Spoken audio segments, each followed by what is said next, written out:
Olá, pessoal, boa noite, saúde e paz aí a todos, sejam todos bem-vindos. Hoje nós estamos aí com amigos convidados, e aí a ideia é cada um se apresentar.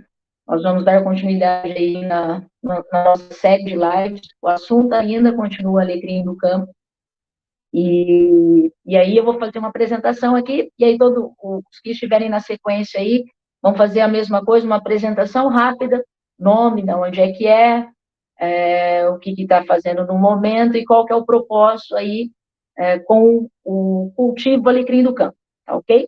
Então vamos lá. Meu nome é Shirley Granado Vieira, sou aqui do sítio São Camilo, de Juquitiba, São Paulo.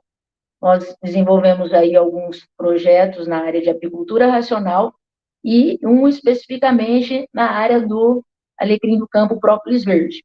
O nosso propósito é incentivar o cultivo desse alecrim do campo e também, com esse cultivo, levar alimentação tanto para as abelhas apis quanto para as abelhas melíponas e desenvolver um trabalho aí buscando produtos, né, com a própolis verde, tá ok?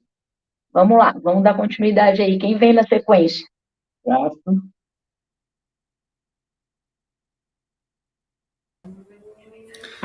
Boa noite, pessoal. Meu nome é Ayrton, minha esposa Ana Cláudia. Nós estamos aí sendo inserido num projeto. Desculpe que eu estou meio gripado esses dias, né? Então talvez minha voz fale um pouco. A gente está num trabalho bem embrionário ainda, né? A gente está com um projeto junto com a Mila e com a Shirley, e a gente já encomendou aí algumas mudas, tanto de alecrim quanto de acácia. Nossa propriedade fica no centro-oeste de Minas Gerais, fica na cidade de Arcos. O sítio é o sítio Barra do Melo. Ele tem aproximadamente uns 10 hectares, onde a gente está destinando, a princípio, 1 hectare para a gente poder fazer o nosso projeto piloto. Esse ano a gente inicia com a primeira leva de plantio com a acácia e também com o alecrim. A gente vai tá começando pequeno, até mesmo para a gente sentir, né, e ver todas as dificuldades que a gente vai ter nesse primeiro momento. E a ideia realmente é partir para essa produção racional, sustentável. A gente não quer fazer com que a coisa seja feita de qualquer maneira. Eu deixei muito bem claro para a Shirley, no início do projeto, que a gente está indo à busca de conhecimento nesse primeiro momento. A gente não quer colocar nada dentro da nossa propriedade sem antes a gente dominar e saber quais são os desafios que vêm pela frente aí. Então, a gente está nessa jornada aí de busca de conhecimento e, aproveitando o dia de hoje, fazer aí nosso network, pegar a experiência de cada um de vocês aí que estão participando dessa live hoje, e para poder somar para a gente, para esse momento tão importante que a gente está vivendo agora. Tá? É basicamente isso.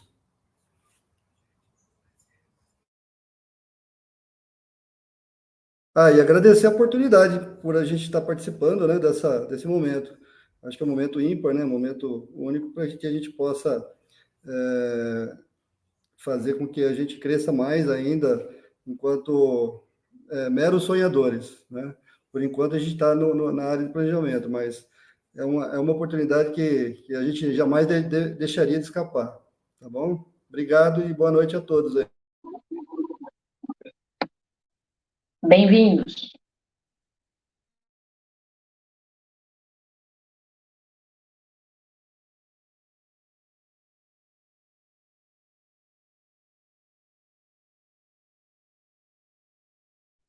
Vamos na sequência aí, o próximo aí da lista, vamos apresentar e dar sequência aí a nosso bate-papo.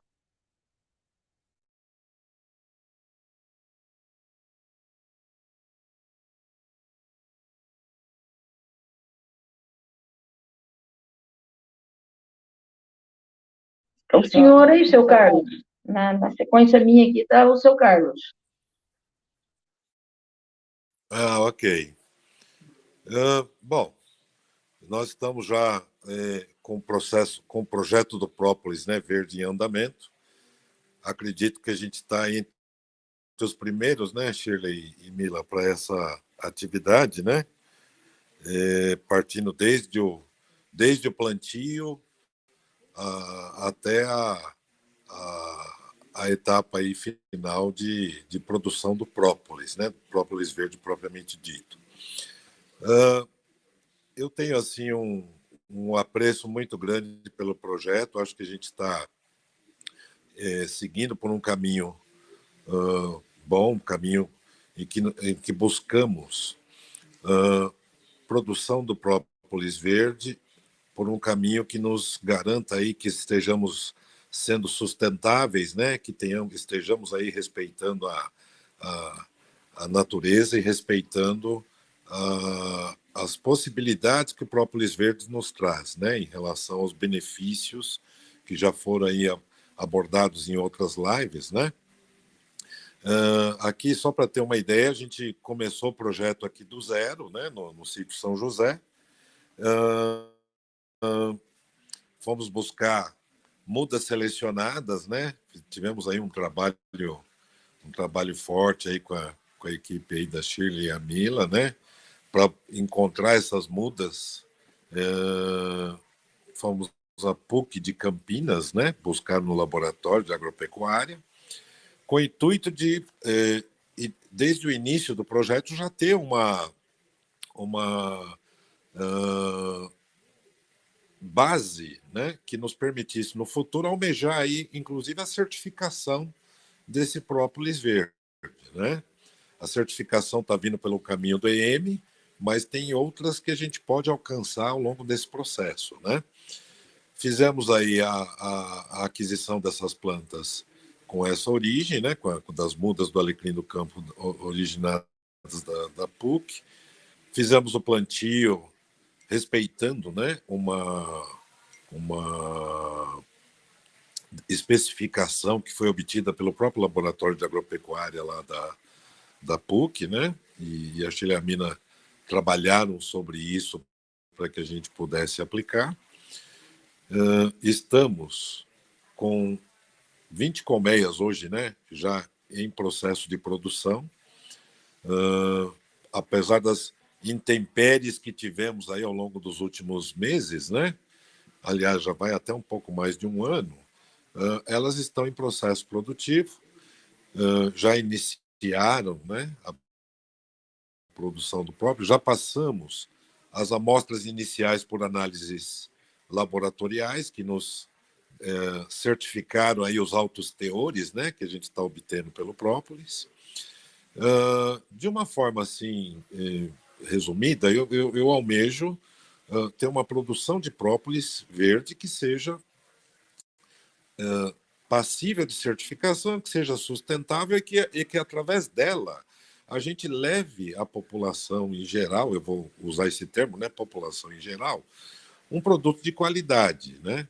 É claro que a gente visa, ao longo do tempo também, obter ganhos com isso, mas ganhos que sejam oriundos da qualidade diferenciada que a gente está buscando, né, almejar alcançar com esse produto, né? Em paralelo, está sendo feito um trabalho muito forte também, né, pela equipe da Shirley e a Mila em relação ao amansamento das abelhas, né? Então a gente está buscando uma produção de própolis verde que tenha origem e tenha qualidade, mas que também ajude num processo de um manejo que seja muito mais facilitado, né? Com isso, a gente está almejando também ter aqui e esse é um desafio, né? Conseguir, a partir desse nosso apiário, poder transformar o entorno aqui da nossa região, espalhando essas raízes das abelhas mais mansas, né? E eu gostaria muito de, daqui a alguns anos, poder ter um apiário em que a gente talvez não precisasse estar totalmente paramentado para fazer o manejo, né, dessas abelhas, né? E aos poucos a gente está dando passos para que isso vá acontecendo, né? Sob gestão aí da Mila e a Shirley, que tem acompanhado muito de perto esse processo aqui. Estamos trabalhando para a geração de empregos aqui na região também, né? Embora a gente esteja ainda com dificuldade para buscar, encontrar, e estamos dispostos a treinar a mão de obra, ainda está difícil esse processo de identificação e treinamento, mas a gente também com esse projeto visa trazer benefícios para a nossa comunidade aqui de Juquitiba, né? Produto de qualidade, condições de geração de emprego, né, na nossa região, e poder criar condições para que esse modelo seja propagado para outros sitiantes que estejam também interessados, né? Então, ao longo do tempo, a gente tem aberto aí os acessos a esse processo, esse projeto, né, que já vem em andamento, para que ele possa, à medida em que ele vai se consolidando, ele também servir de exemplo para que outros possam também estar atuando com esse tipo de atividade aqui na região, e trazendo benefícios que a gente almeja aí que sejam alcançados, né? Estamos também olhando aspectos de melhor distribuição, né, desse própolis verde. A gente está começando a ter algumas visões de possibilidades do uso dele, não só na parte ligada à saúde, mas também na parte ligada a cosméticos, né, onde ele tem uma utilização forte e trazendo benefícios também, né, para os usuários, né? Então, assim, estamos bastante confiantes aí que nós vamos ter uma evolução, né, que nos permita aí cada vez mais melhorar a qualidade desse própolis que a gente está almejando, né, retirar desse projeto, né? E é claro que a gente quer também, além de compartilhar os sucessos, compartilhar os insucessos que a gente tem, as dificuldades, né, que a gente vem tendo, porque atuando em conjunto a gente sempre tem a possibilidade, né, de estar ajudando a evitar que outras pessoas sofram com alguns problemas que a gente tenha passado, e a gente também ganhar um pouco mais de confiança com os sucessos que os colegas tiverem atuando nisso, né? Então é importante que tenhamos novos aí sitiantes interessados em evoluir nesse projeto de obtenção do própolis verde, né? Não sei se eu posso acrescentar mais um pouco, mais algumas coisas, Adriano, mas acho que essa é uma visão, né, da situação. Muito otimismo, bastante confiança de que nós vamos ter aí uma boa qualidade da própolis que nós estamos gerando aqui em Juquitiba, tá?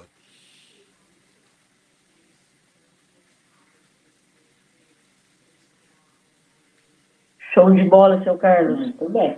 É isso aí. Acho que na próxima aí na sequência vem Daniel. Pode se apresentar, Daniel. Boa noite, pessoal. Aqui é o Daniel, minha esposa é Cristiane, Rafael, meu filho, de 7 anos. O projeto do Alecrim, a gente teve a ideia na pandemia, né? Vendo os vídeos do seu Carlos Cachir, o projeto lá em Juquitiba, e aí veio o interesse sobre a saúde e bem-estar, os benefícios do própolis. Então, a gente resolveu encarar esse plantio, essa nova etapa do projeto. E faz quanto tempo? 1 ano e meio? Novembro de 2021, né? A gente começou. Faz 1 ano e meio, mais ou menos, que a gente começou o plantio, com o intuito de fomentar o pasto, o projeto das abelhas também, né? E aí já estão bem grandes, né? Os alecrins estão bem grandes. Dourado que nasceu no... Ah, tem um vídeo aí. Está em andamento também, ainda não obtemos nenhum resultado ainda de retirada de próprios, vai ficar para essa próxima safra, né, que ele está com 1 ano e meio a 2 anos agora, e aí a gente vai, né, tentar tirar o próprios nessa próxima safra, né, que a gente está almejando, né? E eu acho que é só isso, né? E aí em Itapecerica da Serra, o sítio chama Vale Dourado, e é só isso, por enquanto, Shirley.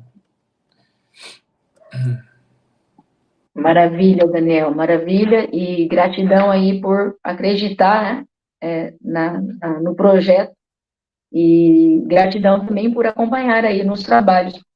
A gente, como o seu Carlos falou, é uma dificuldade muito grande de mão de obra, e eu conto muito com o apoio de vocês. Agora o Jordi está na sequência aí, se eu não estiver errado aqui na ordem alfabética. Oi, tô aqui, Shirley. Boa noite, pessoal. Sou o Jordi, né? Tô aí nessa jornada junto com a Mila, com a Shirley e todo o pessoal. Eu sou biólogo, moro aqui em Cajati, Vale do Ribeira, né? Ao nível do mar, descendo a serra, né?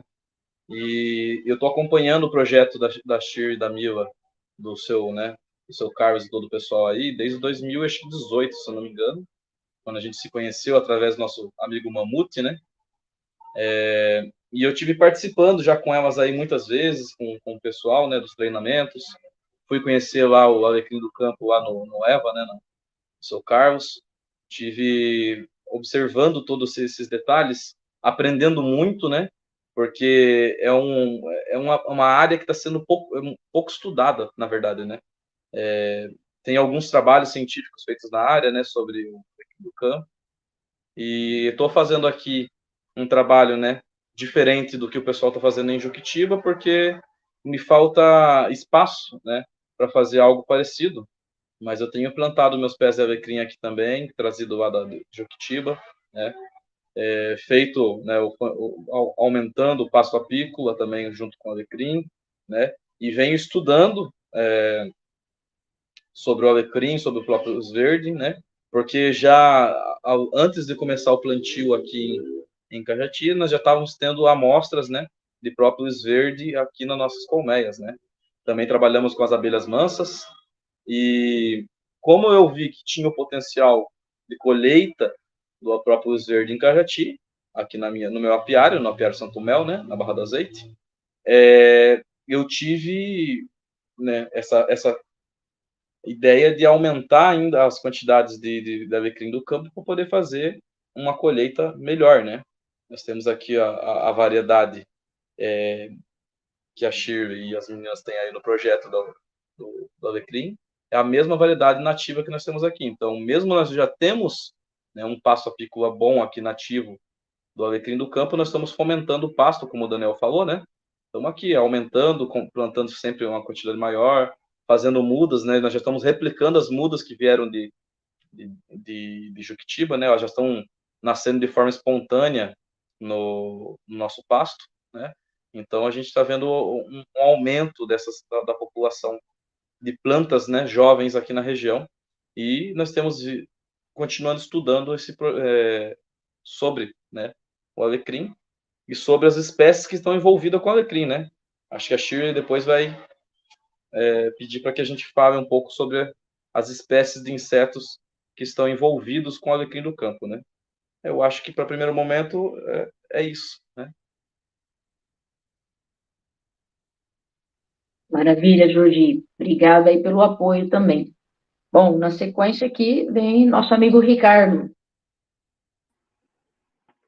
Olá, boa noite, né? Meu nome é Ricardo. Vamos fechar, acho que são os 6, né?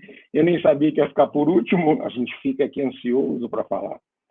Meu nome é Ricardo Baratella, moro aqui em Joinville, Santa Catarina. Estou bem longe de vocês aí, né? E entrei nessa história toda, vou fazer um resumo aqui bem breve. Foi muito espontâneo e natural. Há uns 2 anos atrás, adquiri uma propriedade, nem era a intenção, mas foi uma oportunidade que apareceu. É um sítio pequeno, um sítio aí de 5 hectares, dos quais 60% tem mata, das quais não quero mexer em nada, quero preservar, e sobraram aí 2 hectares que poderiam produzir alguma coisa. E eu comecei a pesquisar o que eu poderia produzir, mesmo não conhecendo nada, eu sou engenheiro mecânico, né? Mas para pequena propriedade, fui procurar alguma coisa que se encaixasse com uma pequena propriedade. Aí vendo um monte de coisas aí, a primeira que apareceu o mirtilo. Já me encantei de cara, já conhecia a fruta e não sabia do poder dela de produção, adensamento, que eu poderia ter uma área pequena e uma produção bacana, interessante e viável financeiramente. Aí comecei a estudar um pouco, fui atrás, fui até Piracicaba aí com o professor Luiz, que foi quem trouxe o mirtilo para o Brasil, e lá, treinando, estudando, me aprofundando, descobri que a tal da abelha era importante porque precisa polinizar. Com a polinização, a gente já está aí aumentando em bastante 30%, 40% a produção.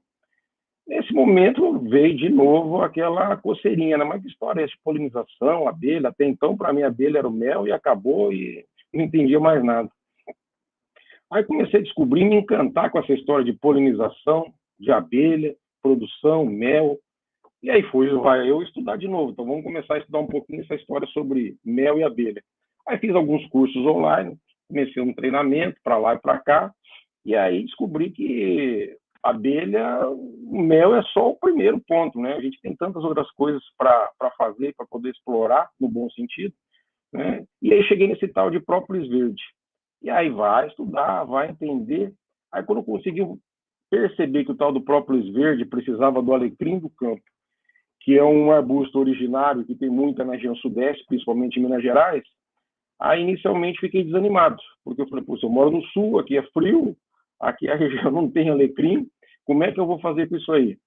E aí pesquisa para cá, pesquisa para lá, assisti um dia no YouTube aí, né, uma reportagem do Globo Repórter, aí eles falaram sobre os estudos da Unicamp, e eu pesquisar mais um pouquinho, aí cheguei com essa Shirley, com essa Mila aí, que elas já estavam à frente do projeto, tentando sair do eixo ali de Minas Gerais para cima e desenvolvendo o alecrim a nível de plantar e poder explorar a atividade da produção da própolis verde. Aí já acendeu a luzinha de novo, já voltei a ficar animado. Falei, opa, saiu do eixo, por que a gente não pode fazer isso aqui no sul? Né? Eu gosto muito de desafio, gosto de coisas diferentes.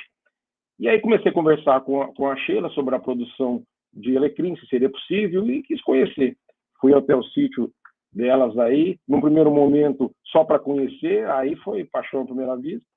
Eu comecei a ver as abelhinhas, aquele negócio para lá e para cá, esse monte aí de arbustos, né, sendo serrilhados.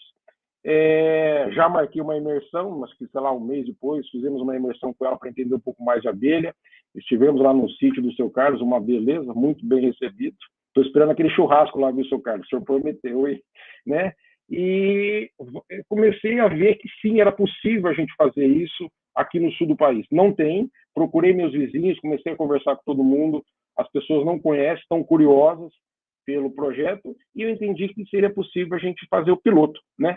Com essa experiência toda que vocês já têm, já desenvolveram, já quebraram a cara, quer dizer, estou chegando numa situação até mais confortável, porque vocês já passaram pelo início dela, para contribuir, para aprender, né, para testar, para dividir, né, porque eu entendo que essa questão, comercialmente falando, do própolis verde, é extremamente interessante, né, é apaixonante. Aí você conversar com outros mercados, você começa a ver, como o seu Carlos comentou aí, das outras possibilidades a serem aproveitadas, me encantou. Então, eu entendi que essa, sim, é uma possibilidade de se encaixar lá no sítio, que inclusive chama Blue Bee. Blue Bee seria abelha azul, né? O azul vem do mirtilo e o blue da abelha. E é por esse lado que eu gostaria de levar a propriedade. Mas eu já começo a pensar em coisas maiores, né? Porque a gente conversando com gente aqui, gente ali, meu projeto, como eu conversei com a Shirley, são para 400 caixas. Eu quero ter 10 hectares de alecrim plantado. Como nós vamos plantar? A gente começou a discussão. Isso que é interessante, né? Nós vamos plantar tudo junto, nós vamos separar isso. As abelhas, até esse momento, os cursos que eu tinha feito era sobre africanizada. Acabou minhas dúvidas de partir para o pé depois de poder trabalhar um pouquinho com elas aí. Então, eu quero evoluir. Eu acho que é um projeto replicável, né? Lá na região onde eu tenho sítio, mais ao sul do estado, em Atalanta, eu vejo famílias lá que dependem do cultivo do fumo, que é um cultivo horrível. Além de produzir o fumo, que não vou falar o quão mal ele é, as pessoas sofrem para trabalhar, para produzir isso, é um cultivo sofrido, né? Então, de repente, levar o mirtilo para lá, que é uma situação mais tranquila, junto com a abelha, junto com o alecrim do campo, produzir a própolis verde, ter uma rentabilidade, uma entrega de produto de valor agregado maior para esse pessoal, pode ser uma boa saída para eles pararem com esse negócio de cultivar fumo aí que não faz sentido, né? Então, mais ou menos é isso aí. Como eu entrei, muito rápido, tá, gente? Você faz um ano só que começou entre a aquisição do sítio e vendo todas essas coisas acontecendo, mas eu realmente tenho dedicado uma parte aí das minhas atividades profissionais e entender e conhecer e aprender. Estou encantado com o tema, né? Hoje, eu diria para vocês profissionalmente que é o que mais me agrada é falar aí das abelhas, do alecrim e dessas possibilidades do plano piloto que vocês já iniciaram, principalmente o sítio São Camilo vem desenvolvendo aí com muita habilidade. Sair desse eixo é uma coisa sensacional. É possível e vamos trabalhar. Nosso país é propício para isso, né? Maravilha, Ricardo. Obrigado aí pelas palavras. E, assim, os desafios são enormes. A gente bem falou o seu Carlos aí, nós precisamos aí percorrer, porque o pessoal, além de tudo, apicultor, geralmente, eu costumo dizer que eu não sei por quê, mas é uma raça muito egoísta, né? Por que egoísta? Parece que começa a desenvolver os trabalhos, aí vai ficando ali naquela neura e vai querendo concorrência, vai criando concorrência, vai querendo quantidade e vai perdendo qualidade, e é difícil infiltrar. Então, nós estamos aí praticamente indo para 9 anos desenvolvendo a apicultura, 4 apenas dentro da apicultura racional com abelhas mansas, abelhas europeias mansas, e eu volto a repetir sempre, né? Trabalhar com abelhas mansas, manejáveis, em qualquer tipo de produto, seja no mel, seja no própolis, seja no pólen, né? Seja ali na geleia real, seja na pitoxina, né? Que são os produtos apícolas, e nós vamos tratar de todos esses temas aí no decorrer desses meses em diante. E então nós vamos estar tendo a oportunidade de falar um pouquinho de cada um, mas especificamente do própolis é algo bastante interessante, primeiro porque elas necessitam do própolis para poder estar higienizando, né, ali os alvéolos, para a rainha poder fazer a postura e tudo mais. E aí vem uma série de situações, de informações, que se a gente for ficar aqui, vamos ficar aqui praticamente anos e anos e não vamos esgotar o assunto, né?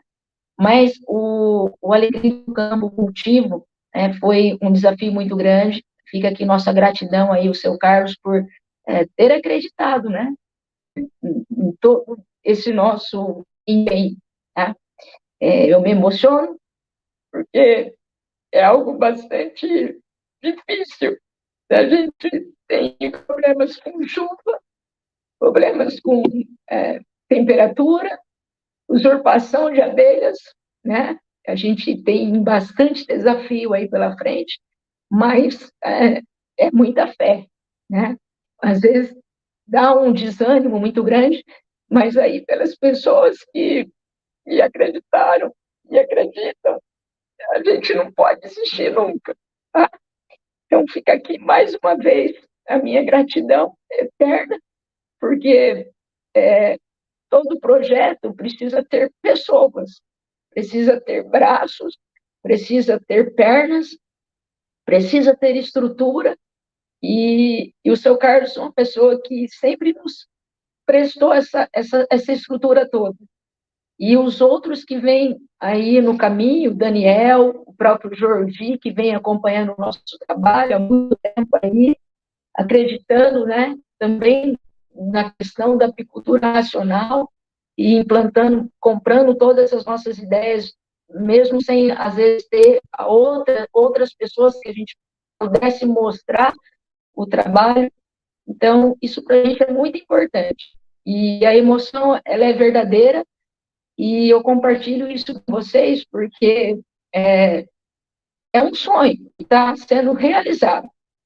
E sempre, todos vocês que chegaram até mim, sempre ouviram a fala da questão da preocupação com a questão da apicultura racional, no sentido de polinização, porque não adianta ter alimentação se a gente não tiver os insetos que polinizam. E as abelhas são a principal fonte de polinização. Então, isso para mim, para a Mila aqui, fica muito claro, uma clareza muito grande. Então, muito obrigado mesmo por essa confiança, pelo apoio e por toda a estrutura que, mesmo quem está entrando agora aí, o Ayrton, o Ricardo, né, vem de tão longe, confiar no nosso trabalho, num projeto que já está sendo realizado. Então, a gente tem sempre que acreditar que é possível e que a gente pode ir mais longe e buscar mais resultado, atrair mais pessoas, buscar mais desenvolvimento. A mão de obra é muito difícil, mas às vezes tem muita gente querendo trabalhar, então o campo é aberto. Então, fica aqui a minha eterna gratidão. Mila. A gente só tem a agradecer aí e trabalhar, né? Continuar esse trabalho aí que uma hora chegamos lá. Todo mundo junto, como diz aí o Ricardo, o pessoal aí no apoio. E contamos com todo mundo mesmo. Sorte do Daniel, é o único que tem ajudante aí, né, Rafa? É o único que está privilegiado em ajuda, é o Rafinha. Bom, vamos lá. Pegando o gancho aqui do Jordi e a fala do Ricardo, que foi a última, em relação à altitude, eu queria que o Jordi falasse um pouquinho da altitude aí da cidade de Cajati e os resultados que você já teve, Jordi, aí com uma coleta de própolis, até para a gente entrar numa situação aí da primeira live nossa, que ficou aí em evidência relação de altitude, né? Então, por que em outros estados não se planta o alecrim? Então, queria que você explanasse um pouquinho aí desse assunto. Legal, Shirley. Então, pessoal, eu estava conversando com a Shirley esses dias no chat aqui, né? E ela comentou até sobre a outra live, né? Até depois eu fui dar uma olhadinha lá, que a doutora falou que a altitude em relação ao nível do mar tem uma influência sobre a produção de ATP20C e taurina, né? E isso me espantou um pouco. Eu falei, poxa, então será que, né? Me deu um leve susto, né? Será que nosso projeto está sendo em vão, né? Porque Cajati, né, região que eu moro aqui, nós estamos a 50, 60 quilômetros do mar. Se for pegar em linha reta, mesmo dá 30 quilômetros do mar, né? E a nossa cidade está em uma altitude aqui entre 0 a 75 metros acima do nível do mar. Nós somos muito baixos aqui, né? Nós somos praticamente o litoral, né? Quando a Shirley comentou que necessitava de altitude, né? Por isso que tem os estudos na Serra da Mantiqueira e tudo mais, eu fiquei até espantado, né? Mas o interessante é o quê? Eu já tenho colhido o própolis verde aqui há pelo menos 2 anos aí. Eu acho que uns 2, 3 anos. Tive colhendo bastante, né? Tanto que eu estava produzindo o extrato alcoólico com balde de 20 litros. Para vocês entenderem a proporção de própolis que eu estava colhendo. Lógico, estava colhendo com poucas caixas e colhendo somente para o meu uso e as minhas vendas, né? Não para vender o produto bruto. E eu estou baixo aqui, a minha região é baixa, né? E eu tenho um amigo meu em Santos que me deu uma ajuda e mandou meu própolis para fazer análise, né, em laboratório. Até que eu mandei o própolis que eu mandei para ele, nem era um própolis de coloração esverdeada. É um própolis que tinha uma coloração entre vermelho, né, com pigmentos esvermelhados e pigmentos brancos, né? E dá uma coloração mais esbranquiçada no final, meio roseada. Então eu mandei esse própolis para analisar, para ver, para a gente tentar entender o que era. Só que esse mesmo própolis, né, que tem essa coloração, tinha também as manchas verdes, né? O aroma muito parecido com o próprio verde, que dá para sentir, dá para ter essa diferença, tá? O próprio verde a gente consegue sentir um aroma diferenciado. Algumas pessoas que têm um olfato mais aguçado conseguem interpretar isso aí. E o nosso próprio voltou da análise, tendo inúmeras substâncias benéficas, né, como ele passou a lista para mim, mas tinha a taurina e o TP20C. E nós estamos a, basicamente, nível do mar, né? Um pouquinho acima do nível do mar, e depende da região, né? Ele está abaixo, né? Está ali de zero. Então, a minha região é uma região de baixa altitude, né? Então, eu acho que era essa palhinha que a Shirley gostaria que eu tivesse falado, né? Mostrando que a altitude em si pode influenciar todos os quesitos, né? E depois que a Shirley falou para mim, eu fui, lógico, né? Li alguns trabalhos científicos na área e peguei bastante informações interessantes, né? Sobre o próprio verde e sobre os psilídeos, né? Que fazem a interação com o próprio verde, né? Tem algumas informações que depois, se a Shirley der uma brechinha, eu posso estar falando aí. Beleza?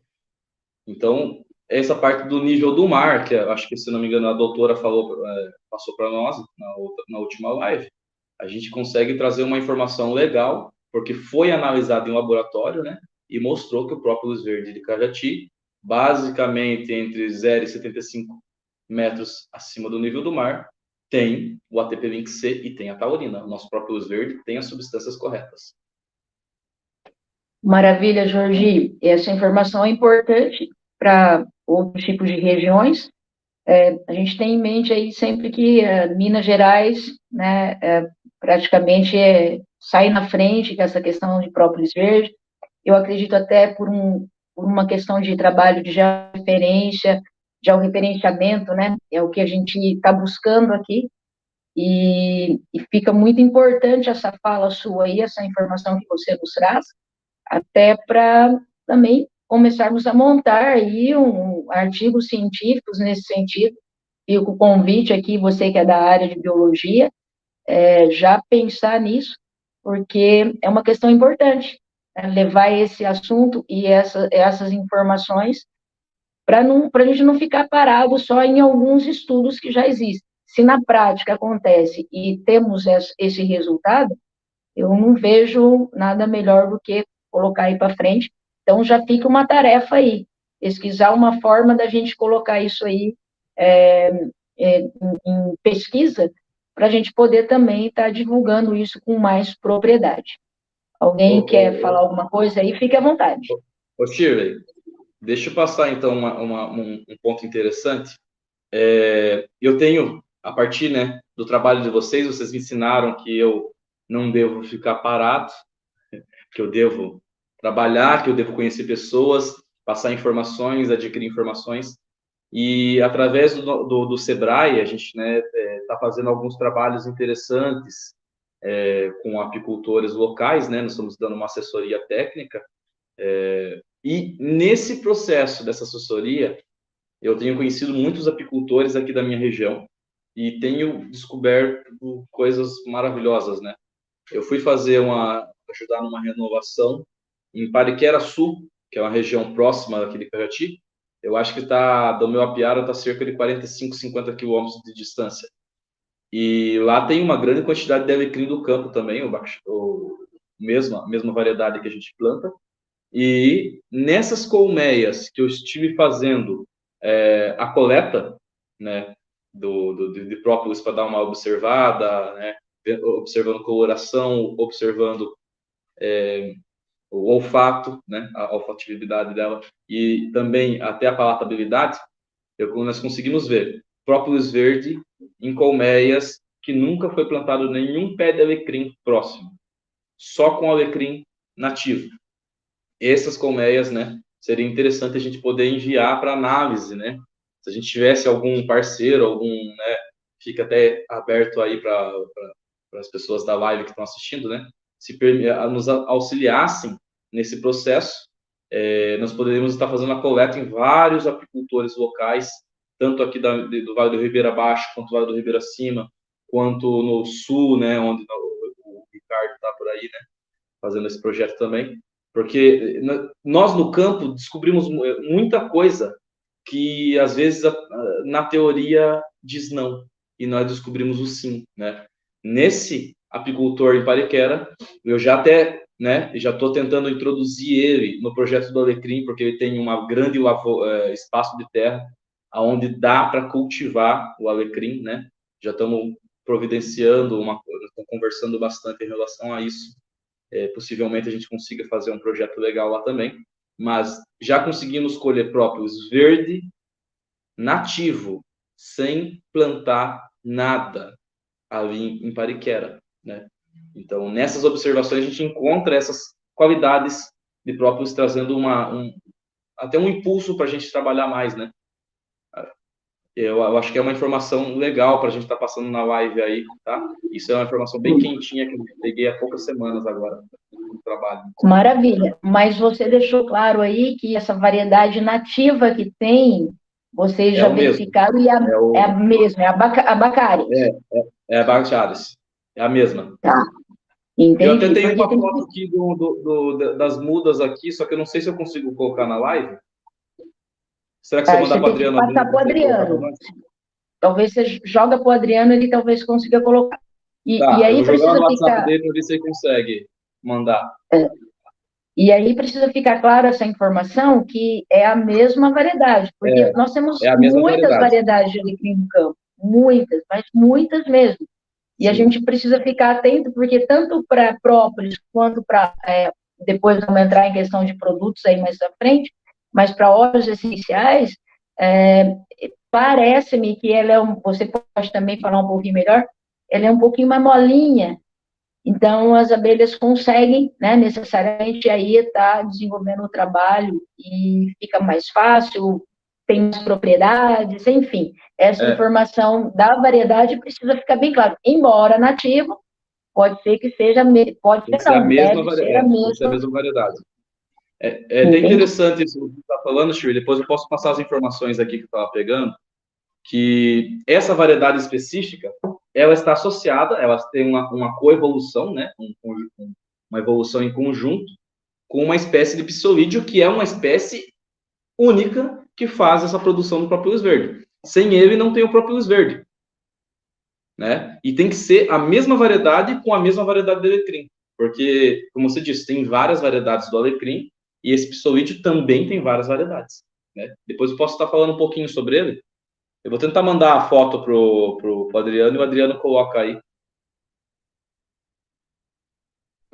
Maravilha. Essa questão nós vamos tratar assim. Alguém quer fazer uma colocação? Ayrton, aí, que é de Minas, Ayrton. Você tem frequentado aí várias associações, alguns trabalhos aí no agricultura. Tem alguma informação para trazer para nós? Sim, Mira. Shirley, eu até ia fazer um comentário. Uma observação que eu fiz há uns 2 meses atrás, mais ou menos, eu estava de férias lá em Minas, né? Só para que você se localize um pouco. Atualmente eu estou aqui, cravado aqui na Serra da Mantiqueira, bem na divisa de Poços de Caldas.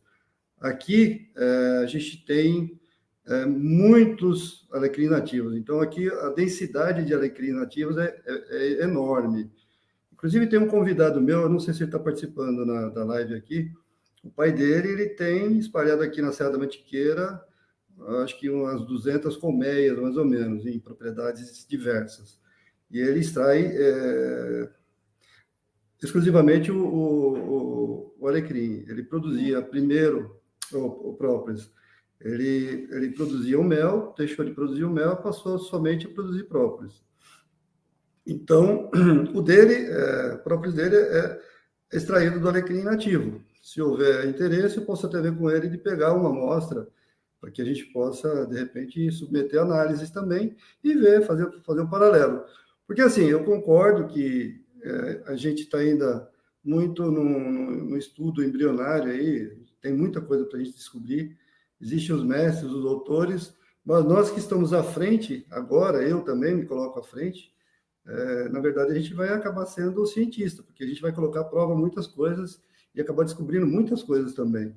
Então, a gente precisa somar todas essas cadeias aí de conhecimento para a gente tentar desenvolver aquilo que é melhor em termos de produto, produção e qualidade de produto, para que a coisa vire.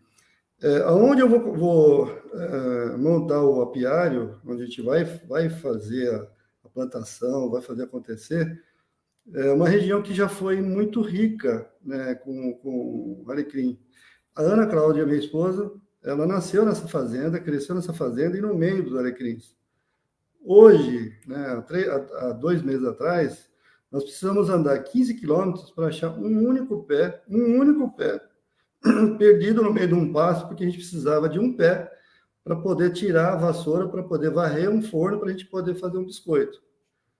Então, o que a gente está vendo? Que além da gente trazer um benefício para a produção, para fazer a nossa produção de própolis, a gente vai fazer um benefício gigantesco para repovoar, para a gente reflorestar com aquilo que já foi no passado, né, essa região, que hoje está carente, está muito pobre, né, de alecrim e diversidade, porque o agro chegou e tomou conta, vai derrubando, porque o alecrim acaba sendo uma planta, sob o ponto de vista agrícola, uma planta invasora, né? E aí o pessoal vai só derrubando. Isso é totalmente drástico, porque aí com isso as abelhas vão sumindo, vai saindo, vai acabando. Então a gente quer ir agora na contramão, a gente quer começar a trazer de volta e convidar as abelhas a repovoar aquela região. Então é bem isso mesmo, a experiência que a gente quer. Passou de um projeto para uma como é que eu vou dizer, um propósito de vida, né?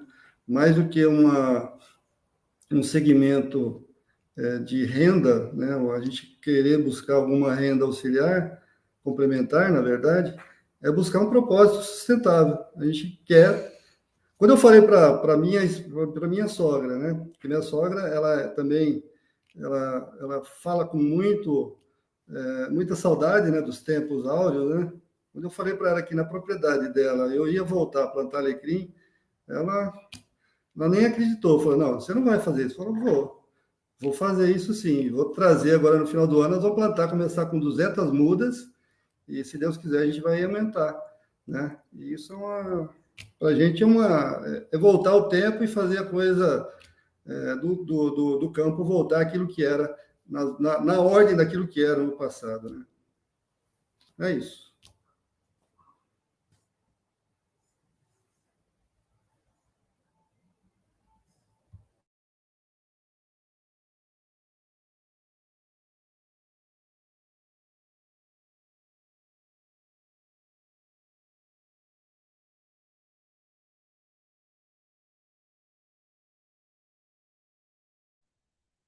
Deu certo aí, eu fiquei um pouco fora do ar aqui. Tá tudo ok? Todo mundo me ouvindo? Beleza aí? Maravilha. Eu estou ouvindo. Eu estou tentando mandar para o Adriano a foto. Obrigado aí pelas... tá. Beleza aí, Ayrton, obrigado pelas informações. Eu acredito que... Eu não sei, a Cris... Teve algum contato agora, né, Cris, com questão que vocês estavam tirando uns eucaliptos lá? Alecrim entra na lista de reflorestamento, Cris? Não, né? Na verdade, não. A gente teve que fazer o replantio, aí não constava. Com reflorestamento, não. Para reposição de nativa, você fala, né, Shirley? Na verdade, não entra. Ele entra outro alecrim que chama alecrim de Campinas. Chama alecrim de Campinas, ele entra como reflorestamento ambiental. Reposição de muda. Como se fosse nativa, né? Nativa. Mas o alecrim do campo, não. Agora, eu não sei se é o mesmo... Não é o mesmo. Não é o mesmo, né? A ambientalista foi lá, engenheira, na verdade, ela falou que não. Né? Que não serviria. Aí a gente adquiriu outras mudas, né? Como é que chama aquilo lá? O açapeixe. O açapeixe já entra como nativa do Brasil. Olha que bacana. O aça-peixe também é um arbusto que também, pessoal, é invasivo, faz invasão aí nos pastos, né? Do gado, principalmente. Mas é excelente. O mel do aça-peixe é um mel raríssimo também e muito medicinal, né? Nós vamos ter a época aí de falar do produto mel, mas dentro do que a gente entende aí de reflorestamento, de reposição nativa, a gente precisava ficar a par, né? Porque se o alecrim nativo ele faz parte de reposição, por que será que o alecrim do campo, a variedade Bacharis, não, né? Que é uma das mais procuradas, né? Tanto o que tem aí o própolis verde, bem como a parte também para óleo essencial, né? Então, é isso. Se alguém tiver alguma informação, algo a colocar, fica à disposição, fica à vontade.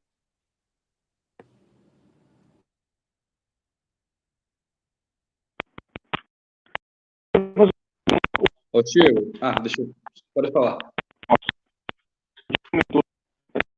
Isso, né? De se inserir ele, por exemplo, aqui na minha região, caso não tenha, se isso é possível. Volta um pouquinho a sua fala, que estava picotando.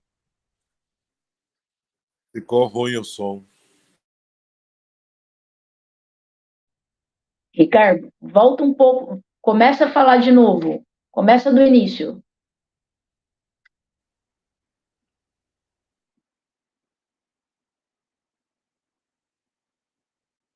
O microfone do Jordi está fechado. O seu Ricardo, é que cortou a sua fala e a Shirley pediu para você repetir.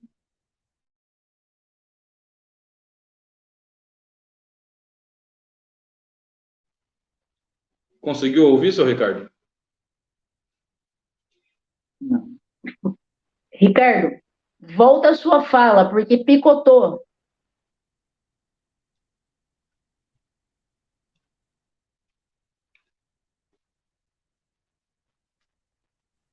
Ô, Adriano, entra no socorro aí, meu filho. Ô, Shirley, mas eu acho que eu entendi a pergunta dele mesmo cortada.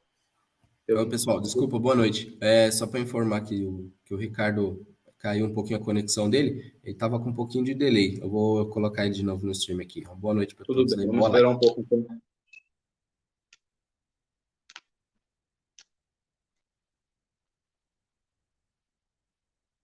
Seu Ricardo, a sua fala cortou um pouco no final, que estava picotando devido à conexão.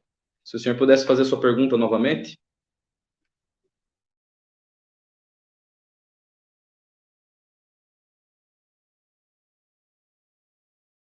Está conectado.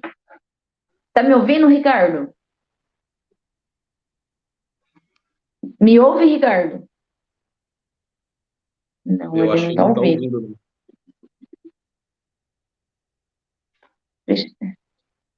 Shirley, mas eu acho que entendi a pergunta dele. A pergunta dele era sobre os psolídeos, que ele queria saber se tem como introduzir se não tiver na região dele.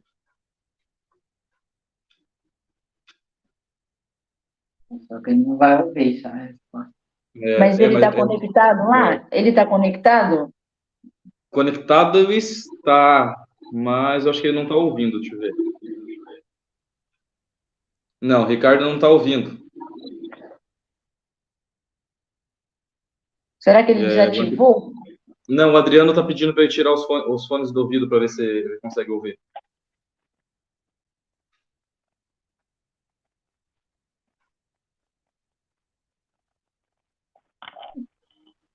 Falou, Ricardo? Tá na escuta? Ia acontecer igual com o seu Carlos, acho que ele caiu.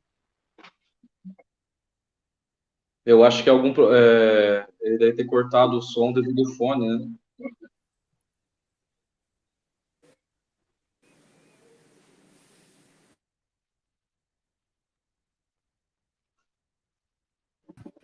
Tudo bem, pessoal? Só para dar continuidade na live aí, se alguém tiver aberto para mais alguma pergunta aí, eu vou colocar de novo o Ricardo aqui em conexão, tá bom? Ô, Adriano, então coloca a foto do Alecrim, se você puder, que daí eu falo um pouquinho enquanto ele não entra. Certo. Aquelas fotos que eu te mandei no WhatsApp lá, você viu? Isso, foto, eu não consigo abrir foto no stream aqui, ele só abre vídeo, querido. Ah, só abre vídeo? Só abre vídeo. Ah, tá, infelizmente, então, nós não... Vou voltar com o pessoal aí. Beleza.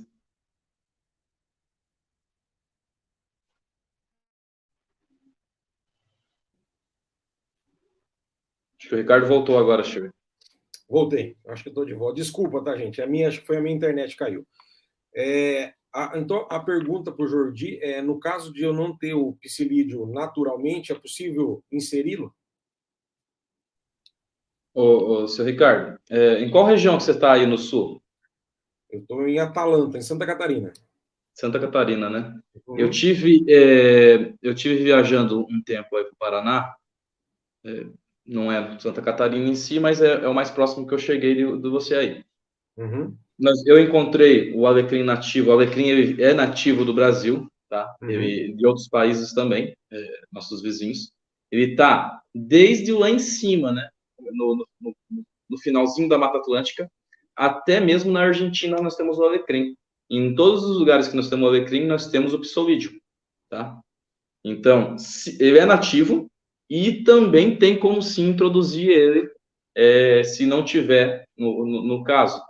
Porém, a introdução de espécies, por mais que ele seja nativo e hoje não esteja mais existindo naquele local determinado, tem que ser feito através dos órgãos competentes, né? Teria que conversar com os órgãos para poder saber se a gente conseguiria introduzir. Lembrando que é um fitoparasita, o psorídeo, então ele, em grandes quantidades, ele é uma praga para as plantações, lavouras, né? Até mesmo por próprio alecrim do campo, ele é uma praga, tá? Ele é um parasita. Então, se ele tem nativo, em todo lugar que a gente tem o alecrim do campo, ele tem nativo, e o alecrim se estende até a Argentina. Então, ele é nativo da sua região também, então provavelmente tenha o psorídeo aí na sua região também, tá? E no caso de introdução dessa espécie, né, em um local que, digamos que a gente não conheça a existência dele, tem que ser feito por um órgão, né, ambiental, para saber fazer um estudo antes, para que não possa ser dispersado, né, uma praga nas lavouras próximas e tudo mais, né? Entendi, obrigado. Eu realmente encontrei um ou outro espalhado por aí, mas como tem em Minas, como tem aí mais próximo de vocês, aqui nada. Sempre perdidos, um aqui, outro ali. Como você comentou, eu já encontrei aqui em Joinville, que está a nível do mar, e já encontrei lá em Atalanta, que está a 600, 650 metros de altitude. Mas sempre poucos, né? Mas isso me deixou, assim, animado, porque, sim, é possível. Se ele tem, algum dia, provavelmente, já teve em maior quantidade, né? Pelo quesito desmatamento, né? A gente limpa a área, que é o alecrim do campo, né? Que nem quando eu comecei a plantar alecrim do campo, meu pai, hoje com 60 anos, praticamente, me chamou de maluco. Você está plantando praga, plantando capim? Que negócio é esse? Está plantando a vassourinha do campo? Aqui na nossa região a gente chama de vassourinha, né? Eu falei, tô plantando vassourinha. Pô, isso aí é praga de pasto, cara. Tá todo mundo cortando e você tá plantando. Tô plantando aquilo que todo mundo tá cortando. Né? Aprendi com a Shirley. Tô plantando aquilo que os outros estão cortando. É uma espécie, né? Lógico, é uma espécie invasora, terrível, né? Dentro de pasto, né? Se não for pasto apícola, né? O pessoal corta. Mas é por isso que está sumindo de algumas áreas, né? Próximas às cidades, por exemplo, sumiram. Aqui na minha região tem tudo que é canto, né? Tem muito pasto sujo aqui, né? Então, para nós aqui é bem abundante, mas em outras regiões mesmo é difícil de se encontrar, né? É mais uma característica do desmatamento, né? Desmatar não é só cortar uma floresta, né? Acabar com qualquer tipo de vegetação em si, no local, né? Assim que nem aí no sul nós temos os pampas suínos, né? Que é basicamente capim e arbóreas, né? Plantas herbáceas. Ele é super propício a plantar nessas regiões, e hoje nós não temos muitas dessas espécies, né? Nós temos várias plantinhas pequenas como o mirtilo que tem aí no sul, que são nativas, tem um potencial apícola, tem um potencial de produção de produtos, mas não existe mais devido ao desmatamento, né? Então, desmatar não é só cortar uma floresta inteira, é também destruir, né, essas regiões com capim nativo, com arroz nativo, que tem no sul, por exemplo, né, e o próprio pasto de alecrim do campo, né? Então, é desmatar também. E mais uma curiosidade, né? Você falou que já conseguiu coletar um pouquinho de própolis aí. A nível de número, você chegou a pesar, por exemplo, uma melgueira, quanto que ela está te entregando numa coleta? A cada 3 dias, eu conseguia coletar 2 tiras, né, completas daquele extrator de própolis inteligente que a gente usa, as famosas canoinhas, né? A cada 3 coletas, digamos assim, não era 3 coletas, desculpe. Cada tira dessa pesava entre 30 gramas a 70 gramas. Eram bem gordinhas, né? Mas as mais comuns, como eu tirava de 3 em 3 dias, para não existir a oxidação do própolis, eu colhia com cerca de 25 a 30 gramas. Então, né, 3 colônias eu acabava tendo uma proporção para fazer um extrato alcoólico já, né? É bem produtiva, mas essa parte da quantidade, a Shirley com o seu Carlos podem falar bem melhor, viu? Porque eles fizeram registros de eu meses, já pensei né, comigo aqui para comparar, porque lá da Shirley, do seu Carlos, eu conheço um pouquinho o nível de produção, mas a curiosidade foi para comparar com a sua, né? Ah, sim. É interessante. Legal. Bom.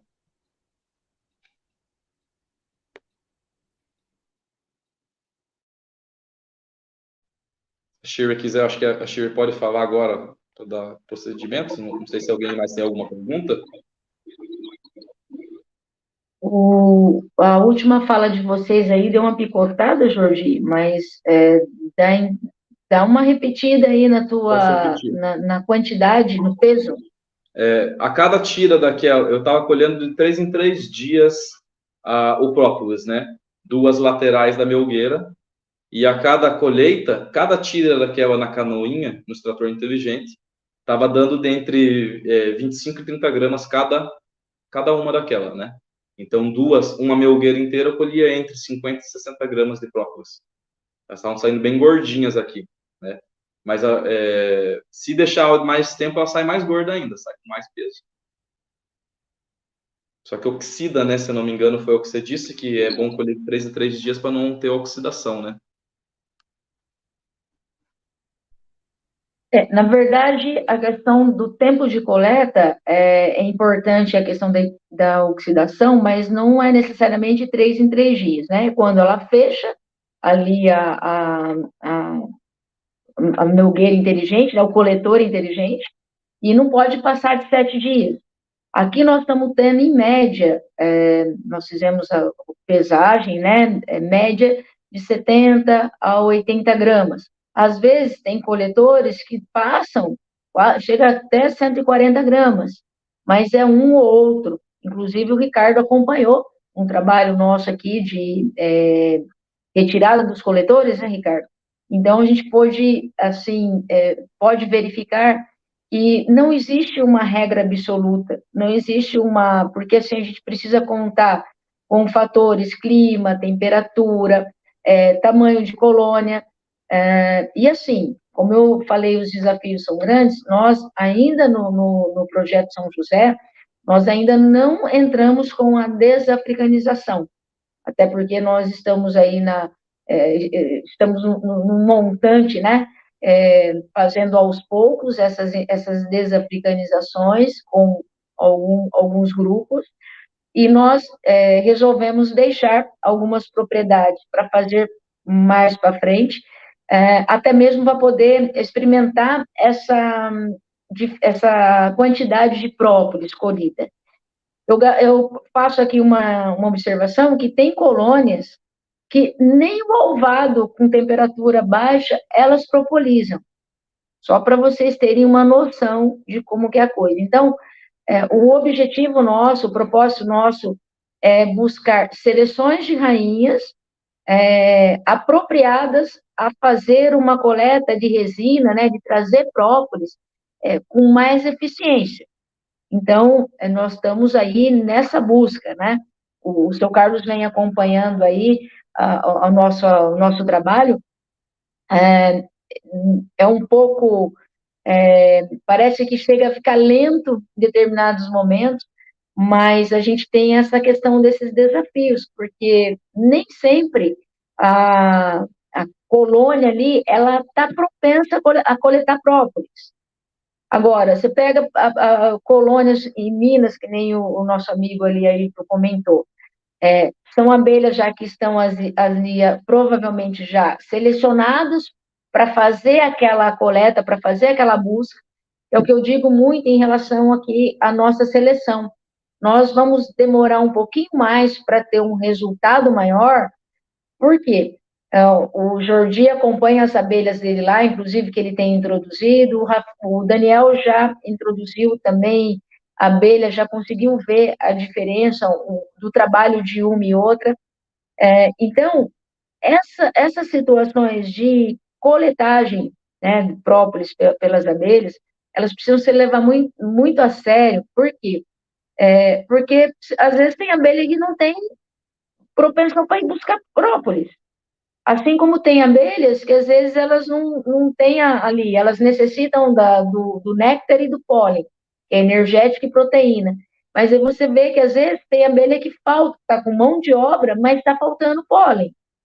Então, essa observação na prática, né, como disse aí o nosso amigo, a gente vai ter aí muita ciência para percorrer, muito trabalho para percorrer e muita coisa para escrever. Então, é um desafio. E aí fica aí essa proposta de avaliações, de observação, né? Eu costumo dizer que a gente precisa ter olhos e ouvidos e tudo, antenas de abelhas, por quê? Porque cada caso é um caso, cada processo é um processo. Se a gente pegar lá, por exemplo, no São José, as colônias que tem lá, ativas, nós temos colônias lá que eu chego a colocar 3 melgueiras inteligentes. E em menos de 7 dias elas fecham os 6 coletores, né? Porque são um par. E colônias que às vezes está ali, vamos dizer, 3, 4 metros de distância, e não fecham, que estão ainda na metade da primeira. E a quantidade de abelha, a gente percebe que é a mesma, só que elas não têm a característica de coletar o próprio, ou de fechar ali a fresta que está aberta ali no coletor inteligente. Então, e isso são informações, avaliações que a gente vai fazendo na medida que o tempo vai passando, né? A gente vai tendo períodos aí, às vezes, de ventanias, de frio, de queda de temperatura, aonde as abelhas, não importa o que elas precisam buscar, o principal trabalho delas é aquecer as crias. Então, isso a gente vai escrevendo, o Ricardo vai poder escrever lá no apiário dele, o Jordi já deve estar fazendo essa observação aí também, em Cajati, em outros apiários também, que ele está já ramificando, desenvolvendo esse trabalho, que é com o nosso amigo Alberto, lá em Cananéia. O Jordi, esse ano, também fez um trabalho legal de abelhas, levando em produção aí de frutíferas de lixia. Depois nós vamos estar falando sobre isso na parte do mel, mas só para deixar já aguçado aqui, o fim, propósito único das abelhas, né? Polinização. Os demais produtos a gente vai ter que ir adequando, vai ter que ir organizando para que a gente possa chegar no resultado e colher bons frutos, né? E beneficiar, né, de uma maneira geral, outras pessoas, envolvendo mãos de obra, envolvendo pessoas que estão, que tenham potenciais para poder desenvolver esse tipo de trabalho e que tenham, acima de tudo, sobretudo, consciência, né, de um planeta melhor, de um planeta sustentável, porque é a nossa morada e não pode ser diferente disso. Então, por aqui, fica aqui essa minha observação. Se alguém tiver alguma coisa para colocar aí, alguma informação para estar colocando, fiquem à vontade, está aberto aí a fala.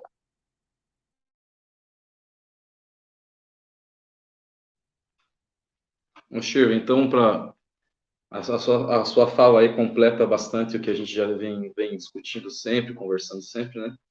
e você tinha feito o pedido para eu dar uma olhada e falar um pouco sobre os psoídeos, né? E aí, eu trabalhando, né, na escola lá, estava fazendo uma leitura de alguns artigos científicos e consegui tentar entender, consegui, eu acho que entender o porquê, a importância desses seres, né, para a produção de própolis verde. O psoídeo em si, ele é um fitoparasita, né, ele se alimenta da seiva, né, elaborada da planta. Quando ele está se alimentando da seiva elaborada, a seiva com o açúcar, com as enzimas produzidas na fotossíntese, né, ele vai fazer a postura de ovos também, nas folhas, né, do alecrim do campo, fazendo aquele casulinho que a gente conhece, que a gente viu lá aí no São Camilo já, né, que a gente coletou um pouco, né.